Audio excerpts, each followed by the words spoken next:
Hello everyone! Paalis na pala ulit ako ngayon bilang OFW. Dito nga pala sa NAIA Terminal 1 ay may lounge para sa mga OFW. Pagkalagpas mo sa immigration ay may makikita ka dito na Starbucks, tapos may hagdan siya sa taas. May napakalaki siyang signboard. Pagpasok mo nga dito ay magre-register ka lang dito sa may reception area nila. Dito pwede kang magpahinga at tumambay habang naghihintay ka ng boarding mo. Ayan nga, pwede kang magbasa-basa dito. Madami naman yung upuan nila dito, kaya magiging komportable ka rin naman talaga. Meron din sila ditong charging station. Ayan nga, marami nga siya. Parang bawat bintana, pwede kang mag-charge. Tapos dito sa OFW Lounge, pwede ka rin kumain dito ng libre. Maging responsable lang sana ang lahat na ubusin yung kukunin na pagkain at itapon sa tamang basurahan yung pinagkainan. Pagkatapos, may iba't ibang klase ng tinapay, donuts, tapos meron din lugaw, tapos iba't ibang drinks. Tapos meron din ditong freedom board na pwede kang magsulat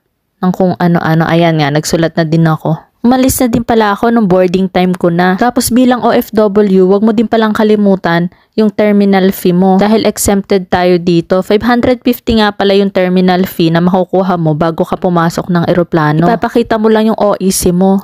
So yun lamang ngayong araw at umalis na nga kami.